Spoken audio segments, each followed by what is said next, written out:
देखिए, सबसे पहले तो आज जो हम बात करने जा रहे हैं, हम जितने भी बात कर रहे हैं यहाँ पे, वो स्पिरिचुअलिटी पे बात कर रहे हैं, अध्यात्म पे बात कर रहे हैं। तो एक बात आप समझ लें कि स्पिरिचुअलिटी जहाँ शुरू होती है वहां साइंस खत्म होता है। इंटेलेक्ट जहाँ खत्म होता है वहां पे इंट्यूशन शुरू होता है। बिलीफ जहाँ पे खत्म होता है वहां पे फेथ शुरू होता है। तो स्पिरिचुअलिटी जो है उसको आप अगर बुद्धि से समझने का प्रयत्न करेंगे तो आप कतई नहीं समझ पाएंगे। यहाँ पे जो भी बोला जा रहा है उसका महत्व है, पहला। दूसरा, समझने के लिए,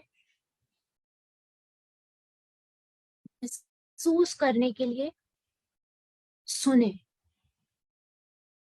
ऐसे खुद को खुला रख के सुने कि जो आप सुन रहे हैं वो कहीं ना कहीं कुछ ना कुछ उसका आप पे प्रभाव पड़ पाए, इतना अपने आप को खुला रखें। ऐसे ना सुने कि हमें उस पे कोई बहस करनी है या हमें सुनना है पर उसे जीवन में उतारना नहीं है।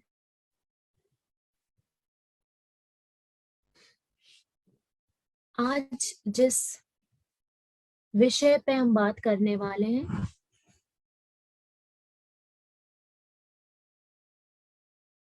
स्पिरिचुअलिटी।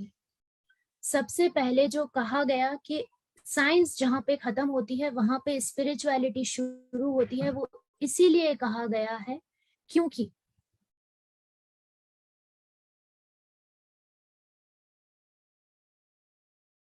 स्पिरिट जिसकी हम बात कर रहे हैं उसे आप साइंस से कहीं पे भी अपने अंदर लोकेट नहीं कर सकते, बट उस कॉन्शियसनेस के बिना, उस सोल के बिना आप स्थूल हो जाते हैं।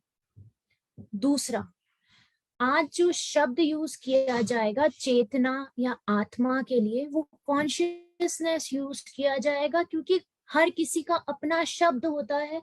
जब उसे वो अनुभव होता है अपनी वास्तविकता का, आत्म जब बोध होता है, तो हर कोई अलग से एक शब्द लेके आता है। इसलिए कॉन्शियसनेस वर्ड यूज किया जाएगा। कॉन्शियसनेस वर्ड को साइंस वाले कॉन्शियसनेस से मिक्स ना करें। ये वो कॉन्शियसनेस की बात नहीं है। ये कॉन्शियसनेस मतलब कि सोल की, आत्मन की बात की जा रही है, चेतना की बात की जा रही है।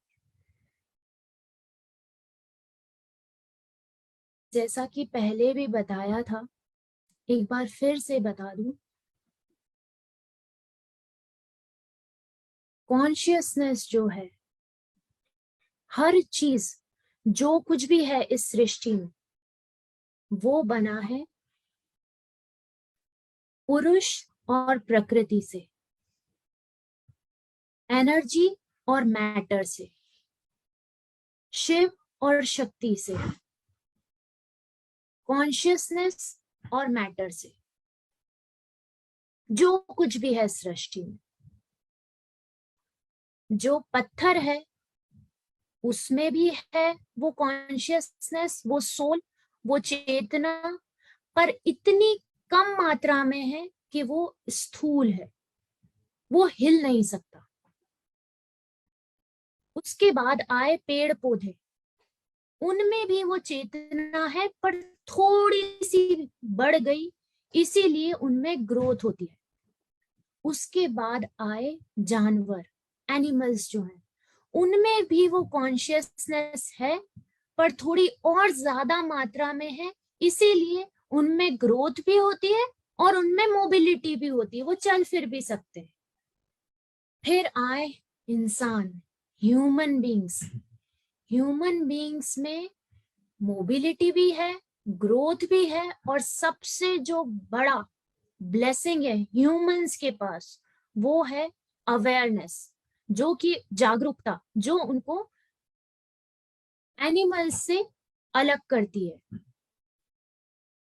इस जागरूकता की वजह से ही हम अपने आप को डायरेक्ट कर पाते हैं कि हमें कब क्या करना है। हम अगर अवेयरनेस हम में नहीं होती तो शायद हम आज यहाँ पे बैठे नहीं होते।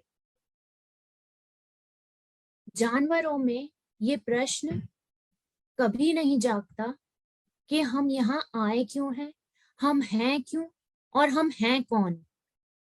इसीलिए मानव जीवन को इतना अनमोल माना गया है, क्योंकि इसी जीवन में आप ये समझ सकते हैं या आप में ये प्रश्न उत्पन्न हो सकता है कि हम कौन हैं और हम क्यों हैं। जानवरों में ये नहीं हो सकता। जानवरों में सिर्फ सर्वाइवल इंस्टिंक्ट होती है, वो केवल सरवाइव करने के लिए जीते हैं। पर इंसानों में ये चीज जो है अवेयरनेस, उसकी वजह से हम यहाँ पे हैं। अब जैसे कि कहा गया कि स्टोन, प्लांट्स, एनिमल्स और ह्यूमंस सभी में कॉन्शियसनेस है, पर मात्रा अलग अलग है। ठीक है, तो ये जो स्टोन में कॉन्शियसनेस है, फिर प्लांट्स में भी है, एनिमल्स में भी है और ह्यूमंस में भी है।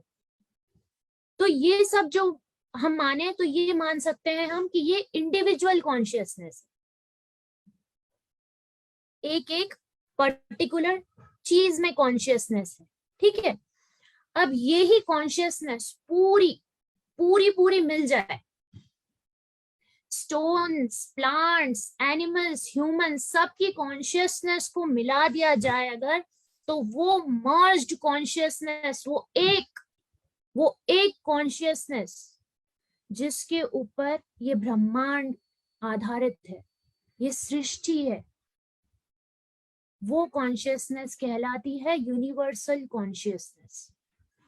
तो अभी जो हम में है, हमें जब तक आत्म बोध नहीं होता, सेल्फ रियलाइजेशन नहीं होता, तब तक हम और हमारे सामने जो कुछ भी है उसमें एक द्वैत है। जब हमें आत्मबोध हो जाता है तो ये द्वैत खत्म हो जाता है। तब जो कुछ भी है उससे हम एक हो जाते हैं। तब वो इंडिविजुअल जो है वो उस यूनिवर्सल कॉन्शियसनेस का, उस यूनिवर्स का, उस ब्रह्मांड का पार्ट हो जाता है, उससे एक हो जाता है। तब उसे किसी से भी, कहीं से भी दो की भावना नहीं आती, और तब वननेस उसको हर चीज से फील हो पाती है।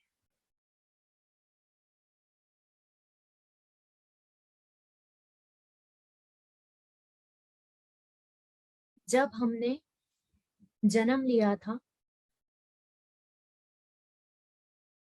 तब हम प्योर कॉन्शियसनेस थे, प्योर कॉन्शियसनेस थे जब हमने जन्म लिया था, तब तक जब तक हम में मैं नहीं आया था। जैसे जैसे हम में मैं आया तो मैं के साथ जुड़ी सब चीजें धीरे धीरे उसके आसपास आने लगी। और वो मैं से जुड़ी चीजें क्या थी? मन, बुद्धि, चित्त, ये सब कुछ जो है वो अहंकार से जुड़ी हुई चीजें, उस कॉन्शियसनेस को, वो कॉन्शियसनेस, वो सोल वैसी की वैसी थी। जन्म के थोड़े समय बाद उस मैं की वजह से तो वो कॉन्शियसनेस तो वैसी की वैसी है यहाँ पे, पर वो ढकती जा रही है, ढकती जा रही है, ढकती जा रही है। वो और वो इतने ज्यादा आइडेंटिफिकेशंस आ गए हैं उसके अराउंड कि उसकी तरफ हमारी दृष्टि ही नहीं जाती कि हम वास्तविकता में आए कैसे थे, हम हैं क्या।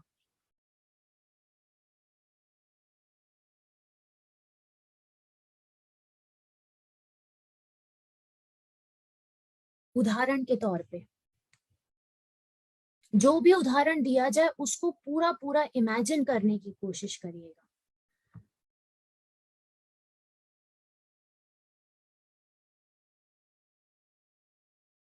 सूरज है, सूरज को आप मान ले कि वो कॉन्शियसनेस है, ठीक है। अब सूरज जब सुबह उगता है तो आपने देखा होगा तब तक सूरज की रोशनी नहीं दिखती जब तक उसके अराउंड सब बादल और सब कुछ घिरा हुआ रहता है, ठीक है। अब सूरज वैसा के वैसा ही है, पर जैसे जैसे बादल उसको घेरते जाते हैं, घेरते जाते हैं, घेरते जाते हैं, वैसे वैसे वो सूरज धीरे धीरे दिखना बंद हो जाता है। इसका मतलब ये नहीं है कि सूरज नहीं है, चूंकि बादलों ने, धुंध ने उससे घेर लिया है, इसलिए वो सूरज होते हुए भी दिख नहीं रहा है। वैसे ही हमारी आत्मा होती है, वैसे ही हमारी कॉन्शियसनेस होती है कि वो वैसी की वैसी ही है, पर बचपन से अब तक उसके साथ हमने इतनी सारी चीजें से उसे ढक दिया है कि वो हमारी दृष्टि उस पर पड़ ही नहीं पाती। वो केवल एक दृष्टा है। आपकी जो आत्मा है वो ड्राइव करती है आपके बॉडी और माइंड को कि वो काम कर पाए, इससे अतिरिक्त वो कुछ भी नहीं करती। जैसे आपके घर में एक मेन पावर सोर्स होता है बाहर, जिसके वो जहां पे मीटर लगा होता है वहां पे सब स्विच बोर्ड्स होते हैं, ठीक है। उसको आप समझ लें कि वो आपकी सोल है या आत्मा है, और अंदर जो कुछ भी ट्यूबलाइट है, फैन है, एसी है, जो कुछ भी है, वो सब आपकी बॉडी, माइंड, सेंस ऑर्गन्स और ये सब है। स्विच बंद कर दिया जाए तो अंदर कुछ भी नहीं चलेगा। तो मेन स्विच कर कुछ भी नहीं रहा है, पर उसके बिना चल कुछ भी नहीं पा रहा है। इसीलिए जब कोई पेशेंट कोमा में होता है तो उसका बॉडी माइंड तो वैसे के वैसे रहता है, पर उसकी जो कॉन्शियसनेस है, उसकी जो आत्मा है, वो उतना पावर सप्लाई नहीं कर रही कि उसका बॉडी माइंड रिस्पॉन्ड कर पाए। वो बॉडी माइंड रिस्पॉन्ड क्यों नहीं कर पा रहा है? क्योंकि कॉन्शियसनेस जो है उसने अपना पावर सप्लाई जो है वो इतना कम हो गया है उसकी तरफ से कि वो बॉडी माइंड काम नहीं कर पा रही। आपकी जो चेतना है वो अकर्ता है, अभोक्ता है, केवल दृष्टा है। पर चेतना के बिना आपकी ये जो प्राकृतिक स्वरूप है,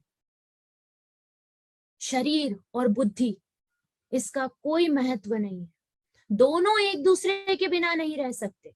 वो केवल पावर सप्लाई करती है और ये नाचती है। जैसे कि आप किसी थिएटर में बैठे हैं, अगर पीछे से जो स्क्रीन, जो मेन स्क्रीन पे अगर ऊपर से वो लाइट ना पड़े तो स्टेज पे जो भी ड्रामा चल रहा है वो आप नहीं देख सकते। तो वो जो मेन फोकस, स्क्रीनिंग, मॉनिटरिंग जिससे होती है वो आपकी चेतना है, और स्टेज पे जो ड्रामा चल रहा है वो आपका शरीर और बुद्धि है। अगर वो लाइट ही ना पड़े स्टेज पे तो आपकी शरीर और बुद्धि कर क्या रहे हैं आपको पता भी नहीं होगा।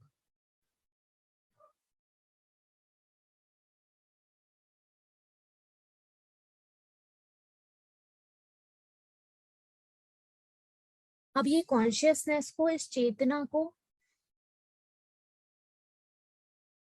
हम भूल क्यों जाते हैं?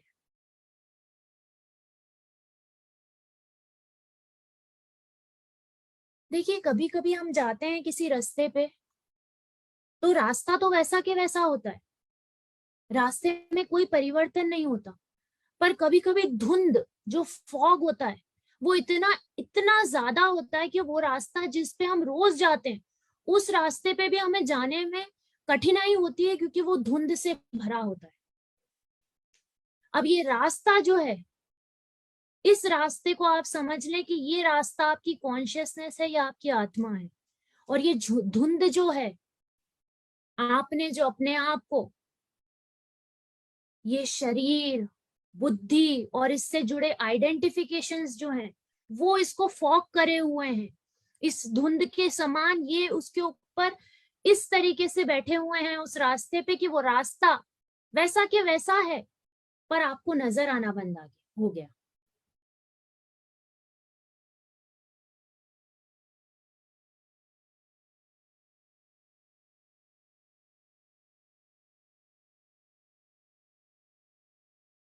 ईश्वर, हम कहते हैं ईश्वर कण कण में है। ये ईश्वर कण कण में है, आप बोलते हैं, आप समझने का, कभी सोचने का प्रयत्न नहीं करते कि ईश्वर कण कण में कैसे है। ईश्वर कण कण में, जो जिस यूनिवर्सल कॉन्शियसनेस की, जिस जगत चेतना की, एक तो है चेतना, स्वचेतना, इंडिविजुअल कॉन्शियसनेस, और एक है यूनिवर्सल कॉन्शियसनेस, जगत चेतना। तो ईश्वर कोई अलग सा कुछ नहीं है कि कहीं पे जाके बैठा है। हम बोलने के लिए बहुत अच्छे से बोल देते हैं कि ईश्वर हर कण में है, पर क्यों बोला जा रहा है वैसा? वो इसीलिए बोला जा रहा है कि हर कण में, हर कण में उस चेतना का वास है। तो जो कुछ भी है, ये पूरा सर्वत्र, सर्वज्ञ, सर्वव्यापी, निर्विकल्प, ये पूर्ण सृष्टि का सृष्टा जो है, वो ईश्वर है, वो यूनिवर्सल कॉन्शियसनेस, वो ब्रह्मांड है। और जब आप उससे एक हो जाते हैं, अपनी वास्तविकता, अपनी आत्मा की परम अवस्था से एक हो जाते हैं, तब आप उस परमात्मा को अनुभव कर पाते हैं। अपनी आत्मा की परम अवस्था से एक होना, उसका बोध होना ही परमात्मा से एक होना है। परमात्मा कहीं नहीं बैठा है अलग से जाके, जो कुछ भी है ये वही है।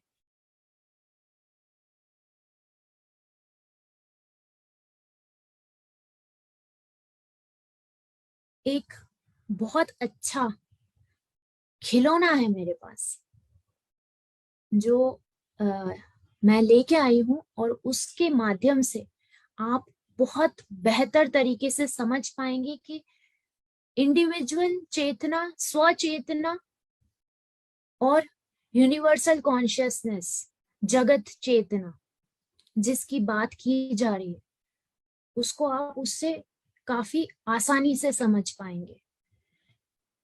ये देखिए, ये देख रहे हैं आप? इससे आप समझ लें कि ये यूनिवर्सल कॉन्शियसनेस है, ठीक है, एक पूरा।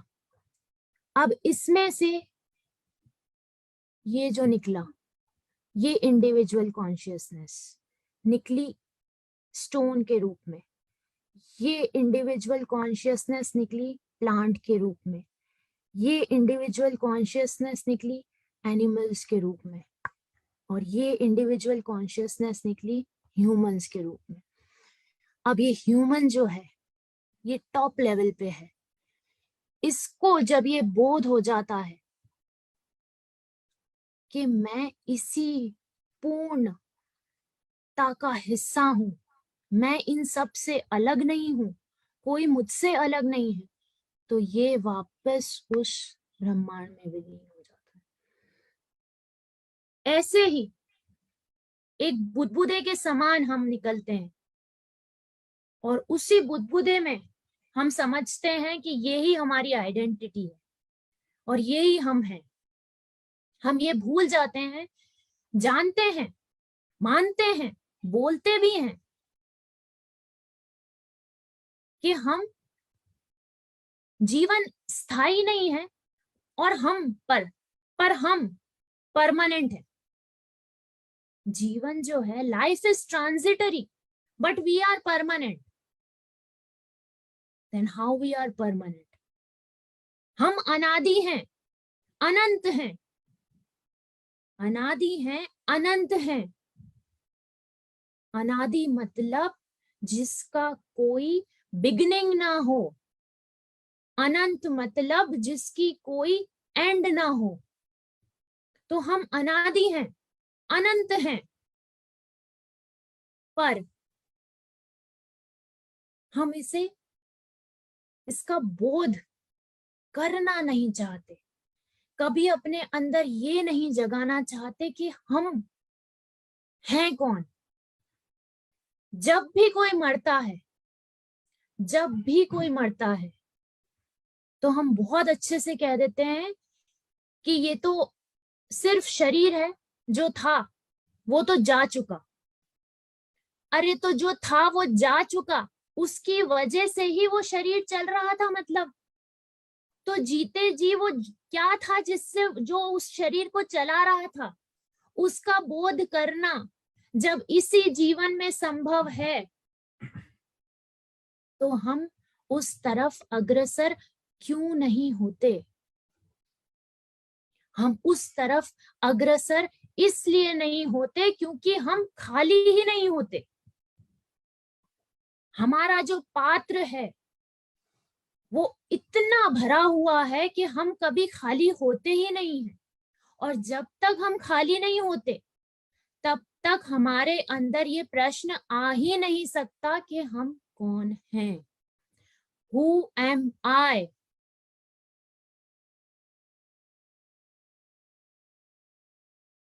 सुबह सोते हैं, सुबह उठते हैं, तब पत्नी होती है या पति होते हैं आप, बच्चे होते हैं, माँ होती है, बेटी होती है। रात को सोते हैं, तब कोई नहीं, किसी रिश्ते में नहीं होते आप। सुबह उठते हैं, तब आप डॉक्टर होते हैं, इंजीनियर होते हैं, चार्टेड अकाउंटेंट होते हैं। रात को सोते हैं, तब आपके साथ कोई प्रतिष्ठा नहीं होती। सुबह उठते हैं, तब आप बच्चे होते हैं, जवान होते हैं, बूढ़े होते हैं।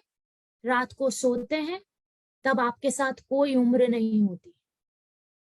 इतनी इतनी ट्रांजिटरी और अस्थाई है अपना हमारा ये जीवन, जो सुबह से रात में, सुबह उठते ही हम अपने आप को वापस, अरे हम ये हैं। रात को सोते हैं तब हम कुछ भी नहीं होते, ना हम किसी रिश्ते में होते हैं, ना किसी प्रतिष्ठा में होते हैं, और ना ही किसी उम्र में होते हैं। सुबह उठते ही वापस हम उस मैं के साथ, अच्छा मैं ये हूं, ये हूं, ये हूं, ये हूं, ये हूं, ये हूं। तो रात को वो सब कहाँ गया था? वो जो रात को होता है, जो गहरी नींद में होता है, वो क्या होता है जब आप कुछ भी नहीं होते।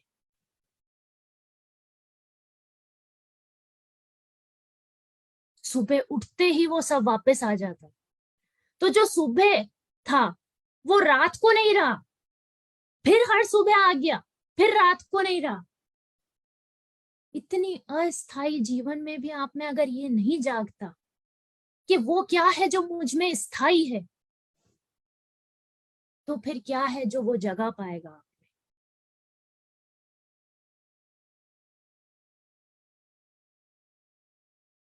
एक आखिरी उदाहरण है।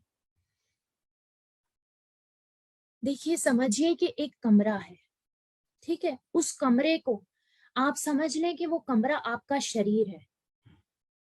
वो कमरा जो है वो आपका शरीर है, ठीक है। उस कमरे के खिड़की और दरवाजे जो हैं वो आपका मन, बुद्धि, चित्त, अहंकार है। एक कमरा आपका शरीर है, और उस कमरे के जो दरवाजे और खिड़की हैं वो आपका मन, बुद्धि, चित्त और अहंकार है। जब आप जन्मे तब इस कमरे की सब खिड़की दीवारें खुली थी। तो आपकी जो वास्तविकता है सूर्य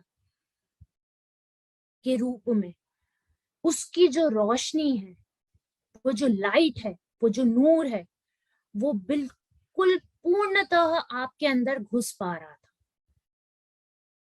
धीरे धीरे धीरे धीरे जैसे जैसे मन, बुद्धि, चित्त अपने रूप में आए, अहंकार की वजह से वो सब खिड़की दरवाजे बंद होने लगे।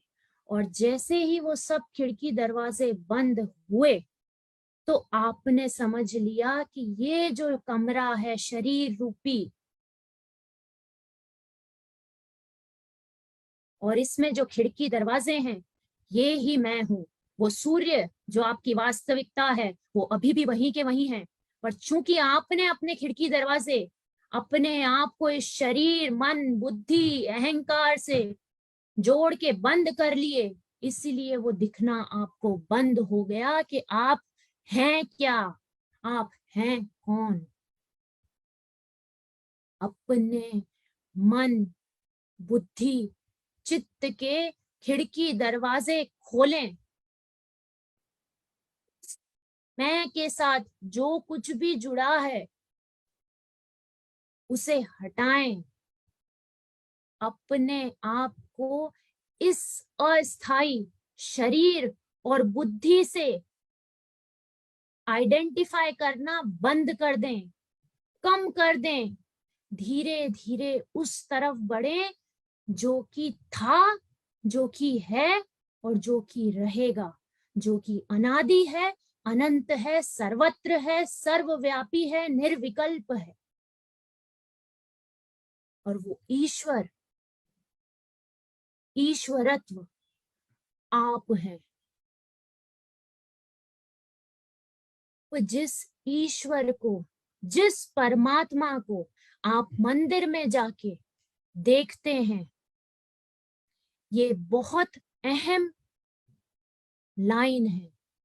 जिस ईश्वर को, परमात्मा को आप मंदिर में जाके देखते हैं, ढूंढते हैं, दर्शन करना चाहते हैं, आप ये जानने का प्रयत्न करिए कि जो देख रहा है, ये जो दृष्टि जो देख रही है और दर्शन करना चाह रही है, ये दृष्टि ही वो परमात्मा है। वो जो आपको लेके आया इस संसार में, आप कहेंगे कि आपके माँ बाप लाया आपको, फिर कहा जाएगा तो आप कहेंगे माँ बाप के माँ बाप लाए, पर अंत में आप पहुंचेंगे कि वो ईश्वर लेके आया हमको इस संसार में।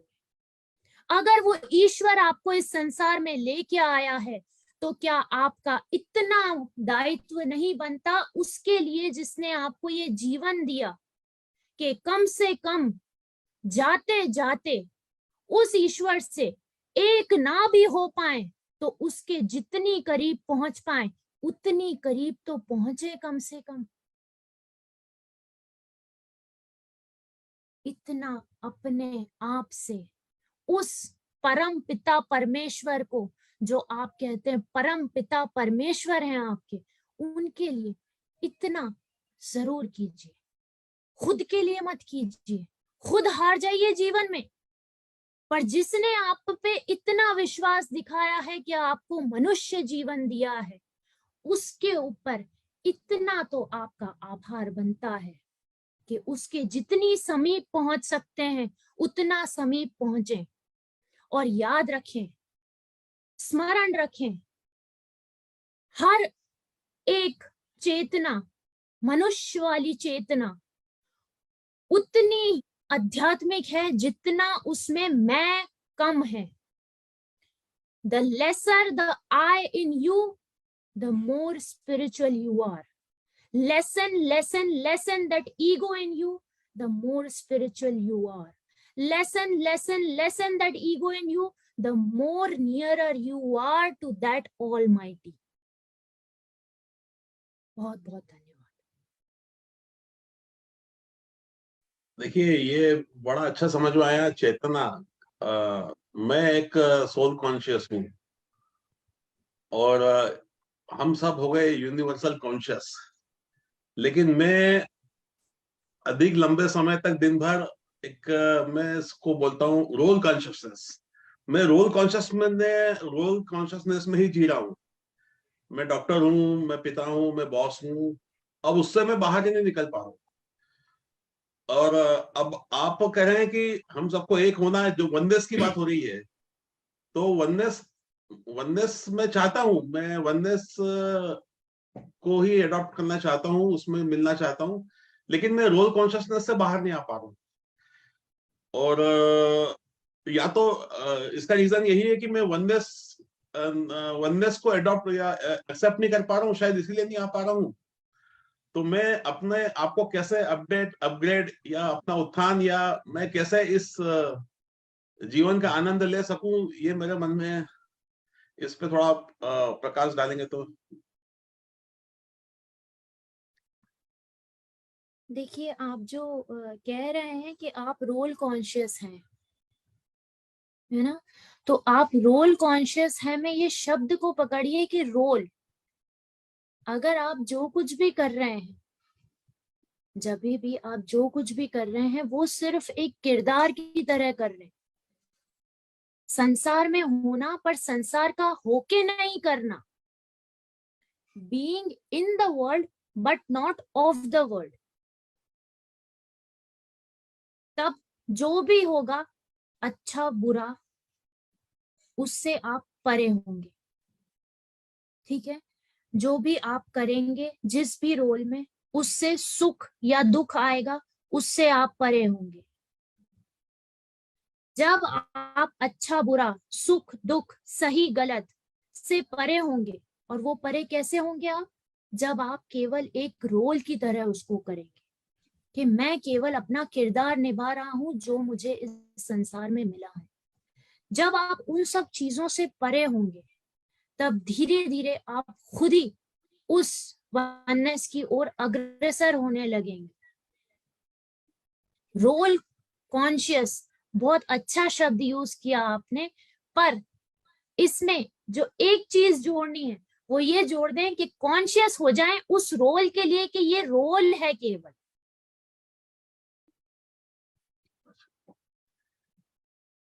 और एक छोटी सी जिज्ञासा, ईश्वर, आप कह रहे हम्म। हैं कि ईश्वर मैं ही हूँ, तो मैं अगर बात करूं शिव जी, राम जी, ईसा मसीह या वाहेगुरु, अब मैं तो इन सब में उलझा हुआ हूँ और इससे कैसे बाहर आऊं और खुद के अंदर अपने आप को कैसे पहचानूं और उसको कैसे एंजॉय करूं मैं।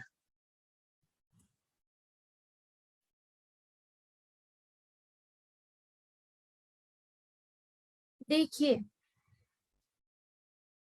जो भी ईश्वर को पूजते हैं, जो भी आपने नाम लिए, एक होता है साकार पूजना और एक होता है निराकार। आज अगर ये आवाज जो बोल रही है, ये किसी को भी धर्मेंद्र सिंह वर्मा जी के बारे में पूरा सब कुछ बता दे, पर उसने धर्मेंद्र सिंह वर्मा जी को कभी देखा ना हो, तो वो धर्मेंद्र सिंह वर्मा जी को उस तरीके से नहीं महसूस कर पाएगी जितना वो देख लेगी तो महसूस कर पाएगी। तो जब भी आप साकार को पूजते हैं, तो वो पूजना आपके लिए ज्यादा आसान होता है, बजाय निराकार के, जो कि कहा जा रहा है कि जो कुछ भी है वो ईश्वर है। वो एक आभास के रूप में आपको हर चीज में ईश्वरत्व का आभास करना पड़ता है। पर आप चाहे श्री राम को पूज रहे हैं, आप श्री कृष्ण को पूज रहे हैं, आप वाहेगुरु को पूज रहे हैं, आप जिसको भी पूज रहे हैं, अगर आकार के रूप में भी पूज रहे हैं, तो पूजन श्रद्धा और प्रेम से हो रहा है, प्रेम महत्वपूर्ण है। श्रद्धा, प्रेम और समर्पण से अगर पूजा जा रहा है, तो चाहे वो साकार को भी क्यों ना पूजा जा रहा हो, वो अल्टीमेटली आपके अंदर जो ईश्वरत्व, जो आपको भी कहा जा रहा है, जो अहम ब्रह्मास्मि हम सुनते आए हैं, उसका आभास आप तब कर पाएंगे। पर वो तभी हो सकता है जब वो आकार के रूप में भी अगर आप उनको पूज रहे हैं, तो भगवान और भक्त, पूजन तो ऐसा होना चाहिए कि भगवान और भक्त के बीच की जो दूरी है वो ही खत्म हो जाए। ये भगवान है या ये भक्त है, ये कोई जान ही ना पाए। भक्ति करें तो ऐसी करें। साकार हमेशा आसान होती है, क्योंकि आप देखते हैं तो आप बेहतर आसानी से पूज पाते हैं। निराकार मुश्किल होती है, पर अगर आप साकार को भी पूज रहे हैं, धीरे धीरे धीरे धीरे आपकी अगर प्रेम, समर्पण और आस्था है तो आप निराकार की ओर ही अग्रसर होंगे, ये निश्चित है। पर ईश्वर, फिर से बोल, ईश्वर कहीं पे भी कोई जाके नहीं बैठा है। जैसे आप हैं, आप कोई ना कोई चित्त, कोई संस्कार, पूर्व संस्कार साथ में लेके आए हैं, और अब आप धीरे धीरे प्रयत्न कर रहे हैं अपने आप की वास्तविकता जानने की। श्री कृष्ण, श्री राम, वाहेगुरु, ये सब जो हैं, ये किसी संस्कार को लेके नहीं आए थे। ये इस संसार को ये मैसेज देने के लिए, इस संसार का उत्थान करने के लिए, उन्हें ज्ञान देने के लिए, उन्हें भगवत गीता जैसे अध्यात्म देने के लिए, ये प्योर कॉन्शियसनेस, पूर्ण चेतना ने जन्म लिया था बिना किसी संस्कार के। इसीलिए वो ईश्वर हैं, और हम मनुष्य से ईश्वरत्व की ओर बढ़ते हैं, और वो ईश्वर है। हमें उस ओर अग्रसर होना पड़ता है, और वो वैसे ही जन्मे हैं, वैसे ही प्रकट हुए। हमारा भी जन्म प्राकट्य हो जाएगा जब हम उस ईश्वर से एक हो जाएंगे, अपनी वास्तविकता से एक हो जाएंगे। अगला प्रश्न डॉक्टर राहुल मिश्रा जी की तरफ से होगा। सर, अपने आप को आप अनम्यूट करें। Hello ma'am, good evening. Hello, good evening ma'am. Sir, आपकी वॉइस आ रही है, आप प्रश्न रखें सर। यस मैम, मेरा ये था कि एक्चुअली पहले जो भी परमपिता हैं जो हैं उनसे एक तो अपन पहले डिसोसिएट हो गए, और उसके बाद फिर वापस से एसोसिएट होने के लिए अप्रोच कर रहे हैं। तो ये सब का आई मीन सिग्निफिकेंस क्या है?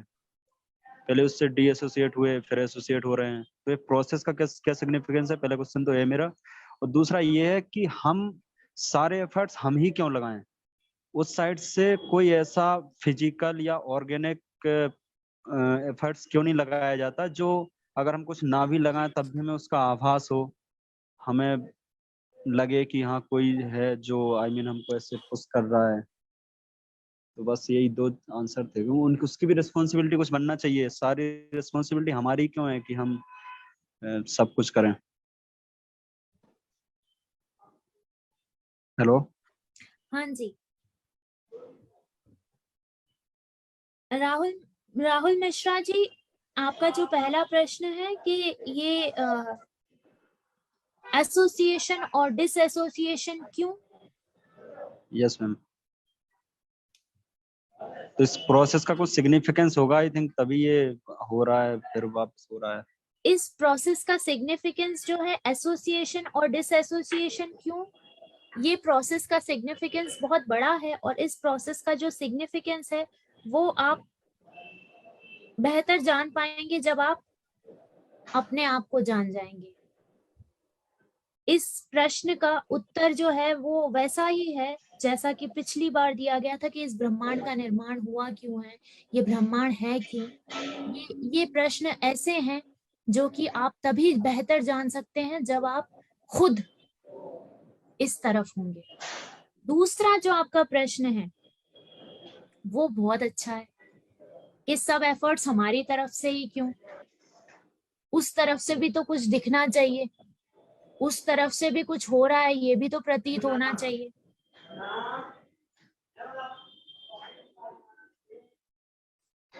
जो 9 महीने आप अपनी माँ के पेट में थे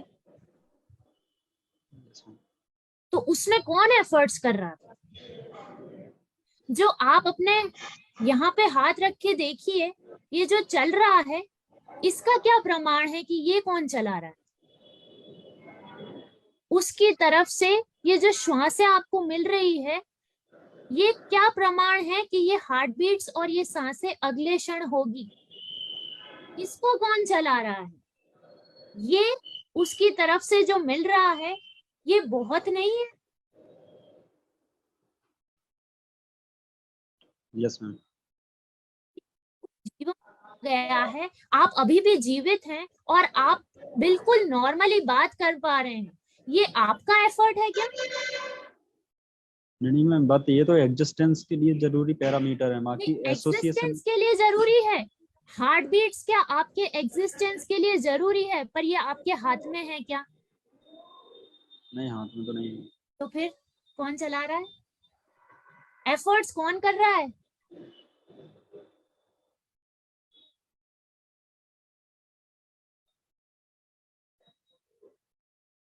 इसीलिए हम ही क्यों ये ना समझे, क्योंकि आप उन चुनिंदा लोगों में से हैं जो ये प्रश्न पूछ भी पा रहे हैं और बिल्कुल नॉर्मली बैठे हैं।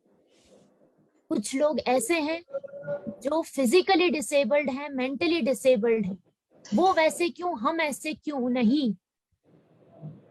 हम वैसे क्यों नहीं? जब हम ये नहीं पूछते तो फिर ये इस जगह पे ये क्यों आ जाता है कि हम ही क्यों? आप सब कुछ पूरी तरीके से सक्षम होने के बाद भी इस चीज के लिए सक्षम कतई नहीं है कि आपकी हार्ट बीट्स आप रोक सके या उसे चला सके। ये एफर्ट्स जो कर रहा है उसके लिए आपका इतना एफर्ट तो आपकी तरफ से बनता है।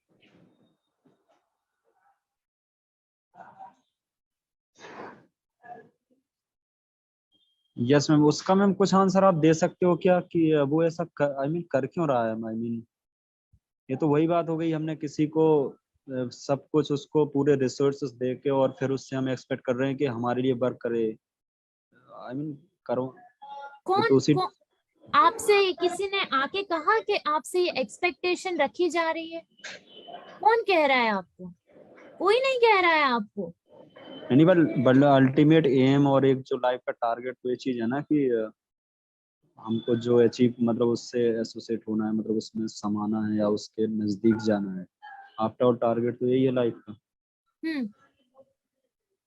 तो ये टारगेट किसने दिया है आपको? टारगेट किसी ने दिया तो नहीं, बट अगर ये सब कोई पढ़ रहा है, ये आध्यात्म वगैरह ये सब चीजें, तब तो उसे ये आभास होगा ना कि मेरा जो उद्देश्य जीवन का वो यही है। ऐसे दिया तो किसी ने नहीं। अब कोई भी इलिटरेट पर्सन है, उसे तो कभी पूरी लाइफ निकल जाएगी उसकी, कभी भी उसे ये सब उसके नॉलेज में नहीं आएगा कि मुझे ये सब भी करना है।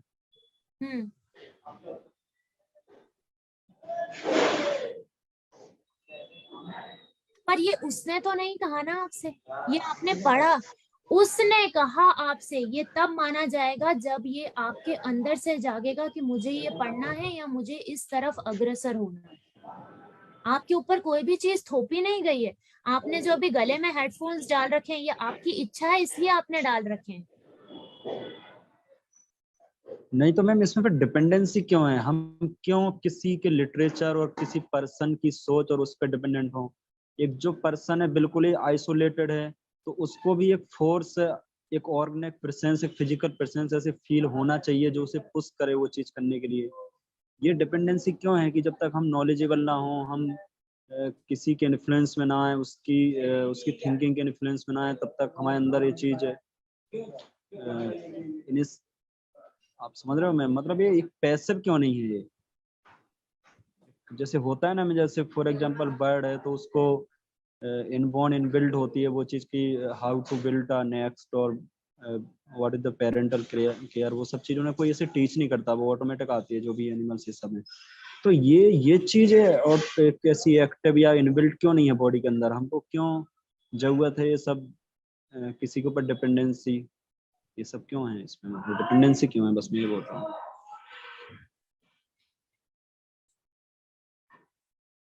एक इलिटरेट पर्सन है या एक मजदूर है, वो तो कभी ना कोई लिटरेचर पढ़ता है, ना कभी वो इतने किसी उन लोगों के कांटेक्ट में आता है जो दार्शनिक हैं, जो इस टाइप की सब बातें करते हैं। तो फिर उसको कोई ऐसे पावर पुश क्यों नहीं करती वो करने के लिए? वो तो उसकी लाइफ तो ऐसी निकल जाती है, वो उसमें उसका कुछ फॉल्ट भी नहीं है। क्योंकि अगर ये कि अल्टीमेट एम है या फिर वो ऐसे चाहते हैं, तो कुछ ना कुछ तो हिंट या कुछ ना कुछ तो इस टाइप का कुछ होना चाहिए। मतलब डिपेंडेंसी नहीं होना चाहिए, बस मेरा मतलब कहने का मतलब ये है। डिपेंडेंसी किसी के ऊपर भी नहीं है और उम्र जो है Yes, वो ma'am. शारीरिक उम्र से नहीं गिनी जाती है। आपकी उम्र जो है वो गिनी जाती है कि आपकी जो आत्मा है वो कितनी परिपक्व है। यहाँ पे जितने बैठे हैं केवल उतने ही क्यों बैठे हैं? अध्यात्म में हर किसी को रुचि नहीं है तो क्यों नहीं है? आपके घर में भी 10 लोग होंगे, उसमें से शायद ही एक होगा जिसको इस सब्जेक्ट के बारे में सुनने के बाद भी रुचि आए।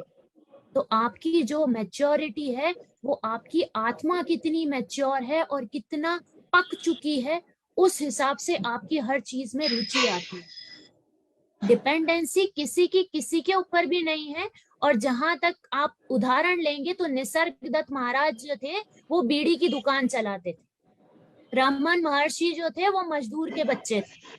तो इसका कोई किसी चीज से तात्पर्य नहीं बच्चा कहाँ पैदा हुआ है और क्या काम कर रहा है, उसकी आत्मा कितनी परिपक्व है वो महत्व रखता है। और जहां तक आप डिपेंडेंसी की बात कर रहे हैं, तो जब ये चाहत जागती है किसी में, तो वो चाहत ऐसी होती है कि जैसे आपका मुंह किसी ने पानी में डाल दिया और आप फड़फड़ा रहे हैं बाहर आने के लिए, वैसी होती है ये चाहत। उसमें डिपेंडेंसी नहीं आती। जब वैसी चाहत जागती है तो हर उत्तर आपके भीतर ही मौजूद है, वो आपको अंदर से मिलता है। डिपेंडेंसी तब आती है जब आप खुद में नहीं ढूंढते, आप बाहर ढूंढते। Yes, ma'am. Okay, ma'am. Thank you. धन्यवाद राहुल जी प्रश्न रखने के लिए। मैडम, मैं भी आपसे 2 प्रश्न रखना चाहती हूँ। उसके पहले मैं बताना चाहती हूँ कि श्री राम तिवारी जी ने आपके लिए लिखा बहुत ही सुंदर और शानदार उद्बोधन आपका रहा है। मैम, मेरे जो 2 प्रश्न है, वो पहला प्रश्न है, यदि मैं करूँ तो धर्म और अध्यात्म में कितना अंतर है? क्योंकि हम कई बार अध्यात्म को धर्म से जोड़ देते हैं, और सर ने, राहुल जी ने भी एक बात कही थी इलिटरेट पर्सन की। एंड मेरा जो दूसरा प्रश्न है मैम, वो ये है कि जब कई बार हम स्वप्न में होते हैं तब भी लगता है कि हम चेतना की स्थिति में थे। जब वो स्वप्न हमारा टूट जाता है और हम, जब कहना चाहिए जो जागृत अवस्था है उसमें भी आ जाते हैं, तब भी हमें ऐसा लगता है कि क्या अभी भी तो हम स्वप्न में नहीं चल रहे हैं। तो कैसे पता चलेगा कि हम तब भी चेतना में नहीं थे और अब भी चेतना में नहीं है, जब तक हम आत्मबोध या अनुभूति की स्थिति तक नहीं पहुंच पा रहे हैं?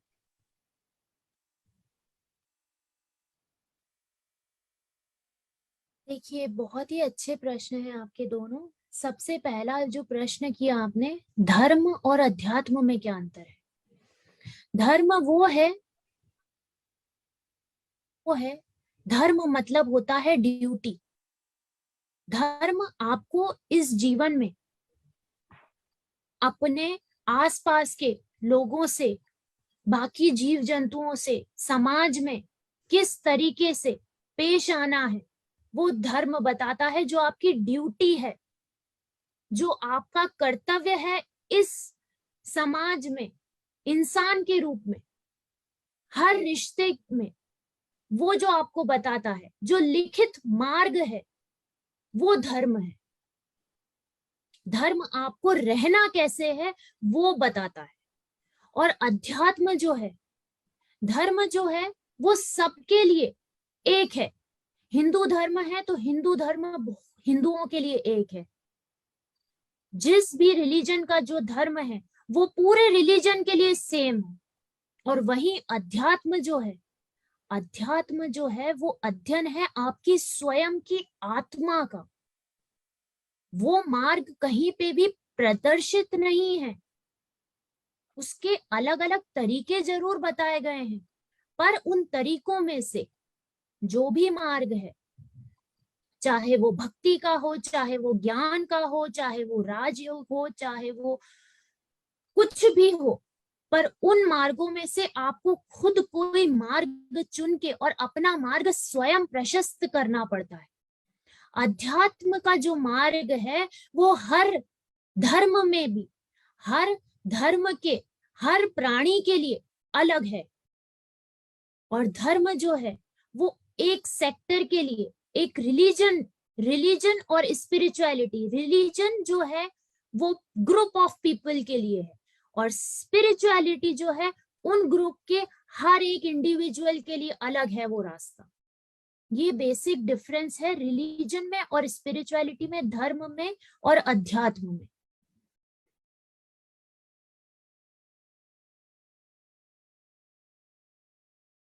दूसरा प्रश्न जो आपने किया था, देखिए एक बहुत अच्छी सेइंग है कि life is a dream from which we never wake up. जीवन एक सपना है जिससे हम कभी उठते नहीं हैं, जागते नहीं हैं। जब आप रात को सोती हैं, जब आप डीप स्लीप में होते हैं, डीप स्लीप, गहरी नींद की जो अवस्था है, गहरी नींद की अवस्था एक्चुअल में एग्जैक्टली वही है जो आपकी, जब आप जागृत हो जाते हैं, सेल्फ रियलाइज्ड हो जाते हैं, वो वाली जो अवस्था होती है वो वही होती है जो आपकी डीप स्लीप की अवस्था है। पर चूंकि इसमें और जागृत अवस्था जो आप जब सेल्फ रियलाइज्ड हो जाते हैं उसमें और डीप स्लीप जो अभी आप ले रही हैं उसमें एक डिफरेंस होता है। इस डीप स्लीप में जब आप सोती हैं तब आपको ऐसा लगता है कि आप उस तरफ हैं, क्योंकि कभी कभी उस गहरी नींद में एक जागरूकता होती है जो जानती है कि आप गहरी नींद में हैं। और जब आप इस तरफ होती हैं तो वो जागरूकता सतत होती है जो ये देख रही है कि आप गहरी नींद में हैं, जो ये देख रही है कि आप स्वप्न देख रही हैं, जो ये देख रही है कि आप सो के उठ गई हैं। उसको कहते हैं तुरिया अवस्था। यहाँ पे जब जब आप गहरी नींद में जाती हैं तो उस जागरूकता की अवस्था को जब टच करती हैं तब आपको सुबह उठ के लगता है कि मैं थी या नहीं थी, या मैं जो हूँ ये हूँ। वो जो प्रश्न आते हैं वो इसलिए आते हैं क्योंकि उस समय कुछ एक क्षण के लिए आपकी जो जागरूकता है वो देख पाती है कि आप गहरी नींद में हैं, पर वो स्थायी नहीं होती। जब वो स्थायी हो जाती है तो होती है तुरिया अवस्था, जिसमें आप अपने आप की साक्षी होती हैं, चाहे आप जाग रही हो, चाहे आप सो रही हो, चाहे आप स्वप्न देख रही हो।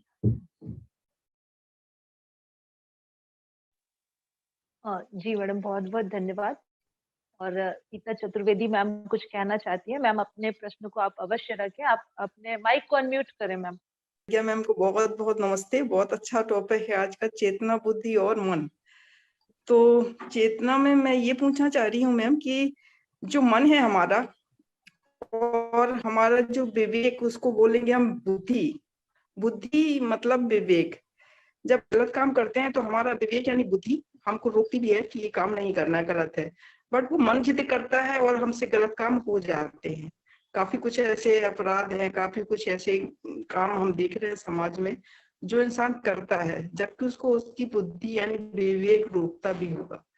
लेकिन जब मैम चेतना यानी आत्मा ईश्वर का ही अंश है तो उसका नियंत्रण बुद्धि और मन पर क्यों नहीं है मैम? मैं ये पूछना चाह रही हूँ कि आत्मा का नियंत्रण बुद्धि और मन पर होना चाहिए। बस यही मेरा प्रश्न है।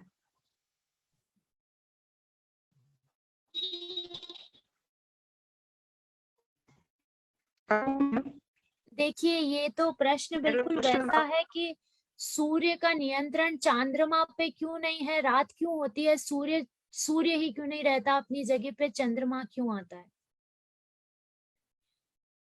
आत्मा जो है आपकी, आपने कई बार पढ़ा है कि वो अकर्ता है, अभोक्ता है, वो केवल दृष्टा है, उसका नियंत्रण होना है ही नहीं। आत्मा एक स्टेज है जिसके ऊपर आप नाच रही हैं। अब वो स्टेज अगर ना हो तो ये नाच भी नहीं होगा, और अगर ये नाच ना हो तो ये स्टेज भी किस काम का। तो जब आत्मा को, आपकी बुद्धि को, आपके विवेक को जब कुछ कार्य सौंपा गया है तो वो आपकी बुद्धि और विवेक कर रही है। आपकी आंख को आप ये नहीं कह सकती कि मेरी आंख जो है वो सुनती क्यों नहीं, मेरा मुंह जो है वो देखता क्यों नहीं। जिसको जो कार्य निर्धारित है वो ही करेगा। आत्मा जो है वो अकर्ता है, अभोक्ता है, वो केवल प्रदान करती है वो शक्ति जिससे आपका शरीर और बुद्धि काम कर सके।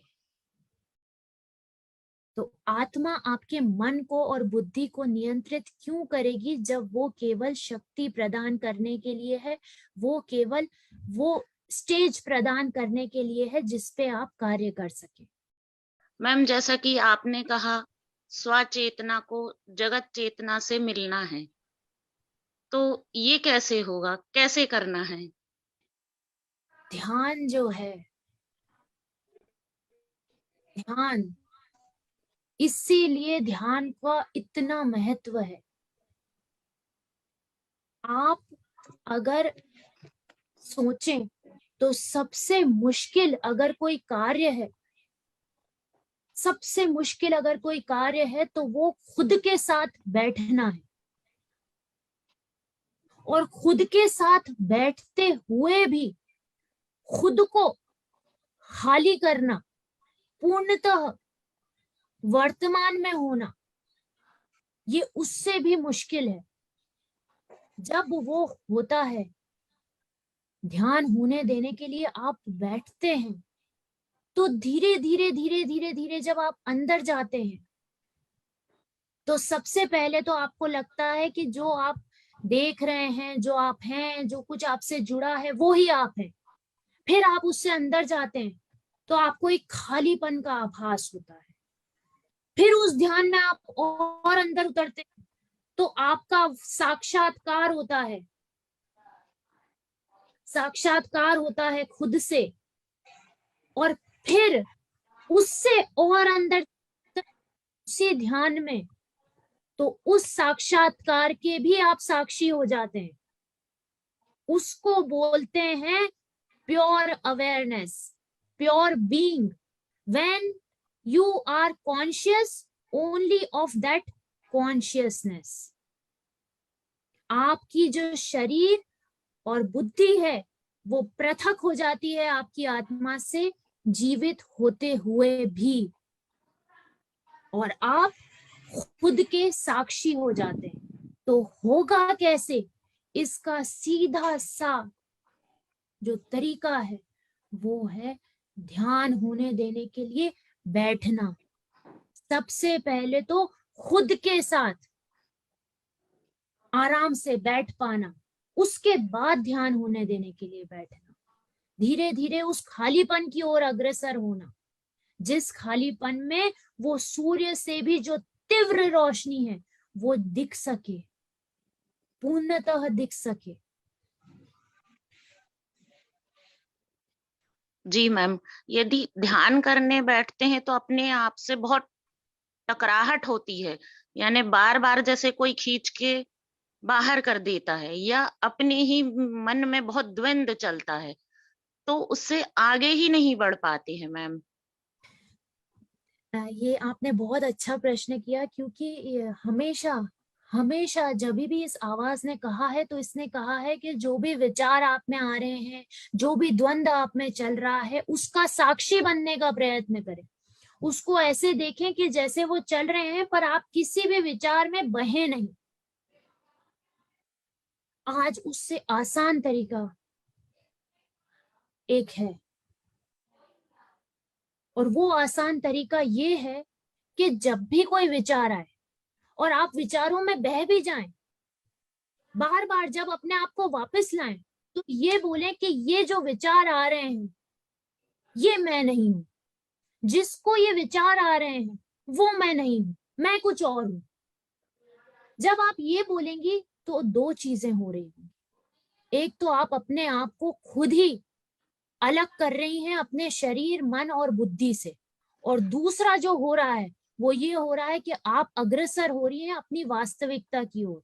और इन दोनों चीजों से जो तीसरी चीज, सबसे आसान चीज हो रही है, वो ये कि ये ज्यादा आसान है बजाय इतने जन्मों की जो हमारी आदत बनी हुई है, उस आदत का साक्षी होने के लिए हमें मुश्किल जाता है।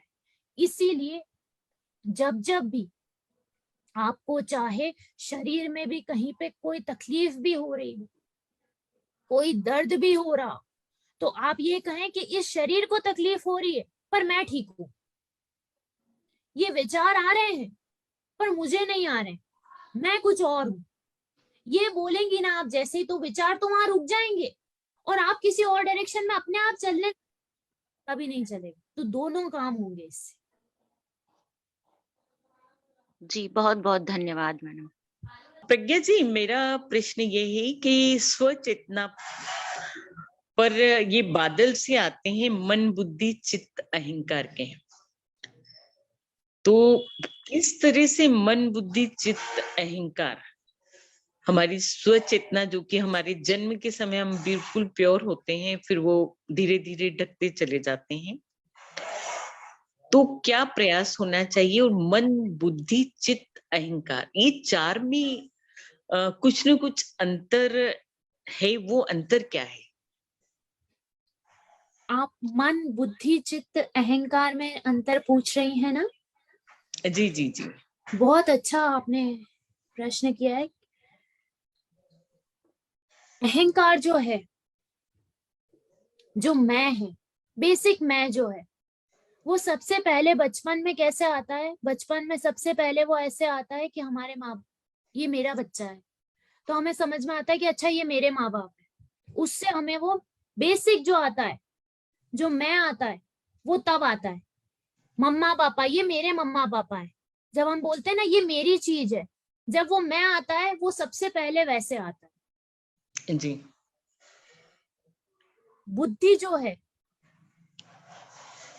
बुद्धि का सिर्फ काम होता है, बुद्धि सिर्फ विवेक, आपको ये विवेक देती है कि जैसे आप अगर भाग रहे हैं हम बचपन में, और अगर हम किसी चीज से टकरा गए हैं और गिर गए हैं, लग गई है हमें, तो अगर हमें दूसरी बार हम भागेंगे तो हमें ये याद रहेगा कि हमें उस विवेक से चलेंगे हम कि हमें इस चीज से वापस नहीं टकराना है। ये बुद्धि है। बुद्धि जो होती है वो हमेशा हमें वर्तमान में सही निर्णय लेने के लिए अग्रसर करती है। मन जो है वो तो, उसकी तो कोई एग्जिस्टेंस है ही नहीं बिना विचारों के। मन मात्र विचारों का संगठन है, और मन जो होता है वो कभी भी वर्तमान में नहीं होता, या तो भूतकाल का कुछ सोच रहा होता है, जब हम सोच रहे हैं तो मन की उत्पत्ति होती है, या तो हम पहले का कुछ सोचते हैं या आने वाले कल का कुछ सोचते हैं।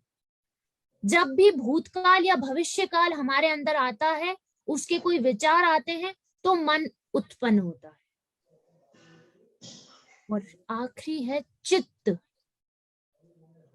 चित्त ही वो है जब आप शरीर से निकलते हैं, जब आपकी आत्मा इस शरीर को छोड़ती है, तो उस जो पुरुष है वो प्रकृति, पुरुष प्रकृति, शिव शक्ति, कॉन्शियसनेस मैटर, जो अलग नहीं रह सकते, तो जो प्रकृति का एकमात्र हिस्सा आपकी सोल के साथ जाता है, वो होता है चित्त। चित्त जिसमें आपके जन्मों के संस्कार, संक्षिप्त कर्म जो हैं वो बंधे हुए होते हैं, और उसी चित्त के हिसाब से आपकी आत्मा वो गर्भ चुनती है जहां पे ज्यादा से ज्यादा आपके वो संस्कार खत्म हो सके और ज्यादा से ज्यादा आप अपनी आत्मा के वास्तविकता के समीप पहुंच सके। तो चित्त जो है वो आप समझ लें कि आपके पूर्व जन्मों के जितने भी संस्कार हैं, उसका जो स्टोर हाउस है, जिसके हिसाब से हर बच्चे का बेसिक नेचर होता है, वो होता है बचपन से ही, वो चित्त है।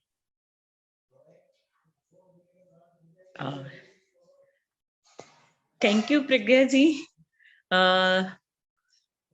स्पष्टता बनी मेरी कुछ। बस एक छोटा सा प्रश्न और मेरे मन में आया। आपने कहा कि जो है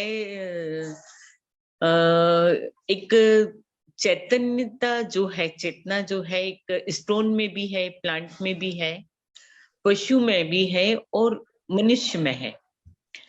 और जो विचार मतलब अवेयरनेस से वो ही हमें एनिमल से अलग करती है ना। तो यहाँ जिस अवेयरनेस की आप बात कर रहे हैं उसको थोड़ा सा मैं और उस पर चाह रही हूँ कि थोड़ी सी और आप प्रकाश डालें।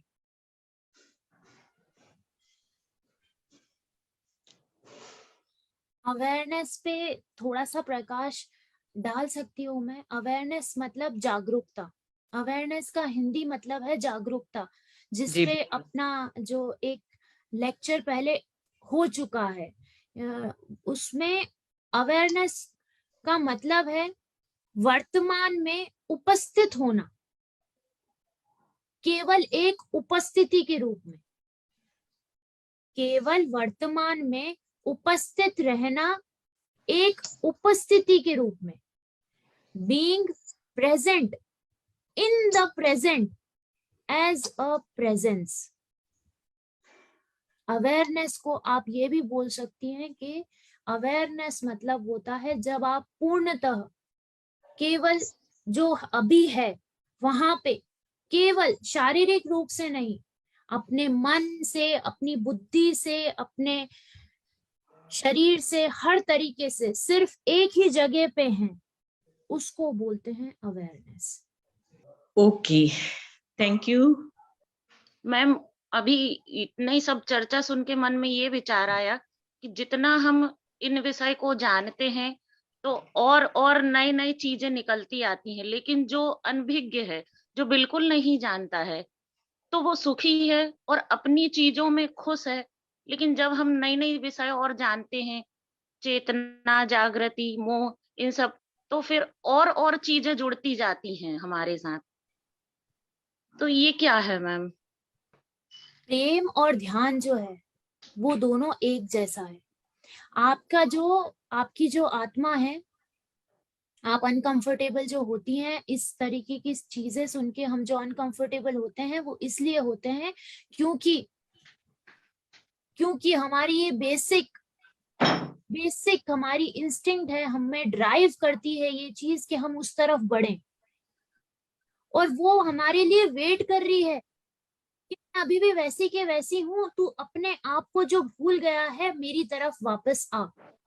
तो वो हमें इसीलिए एक डिस्कम्फर्ट फील होता है कि हम क्या समझ रहे हैं, एक्चुअल में हम क्या हैं। वो डिस्कम्फर्ट बहुत जरूरी है, क्योंकि जिंदगी में, जीवन में आप जब भी डिस्कम्फर्ट होता है या अनकंफर्टेबल आप होते हैं, तभी आप सोचने पे मजबूर होते हैं और तभी आप जीवन में ग्रो कर पाते हैं। आप जब भी लहरों के साथ तैरते हैं तो आप कुछ नहीं कर पाते। जब आप लहरों के अगेंस्ट तैरते हैं तभी आप कुछ कहलाते हैं। भेड़ों में चलने से आप भेड़ ही कहलाएंगे। शेर होना है तो आप शेर हैं, ये जानने के लिए आपको अनकंफर्टेबल होना पड़ेगा। और आपकी आत्मा जो है, आपकी वास्तविकता जो है, वो बार बार आपको ये मौका देती है। पर हम सहज में सुखी हैं कि हमें ये सुन के अगर अनकंफर्टेबल लगता है तो हम सोचते हैं कि क्यों लग रहा है, क्यों नहीं लग रहा है, आज तक क्यों नहीं लगा, ये सोचने वाली बात है। जी, बहुत बहुत धन्यवाद मैम।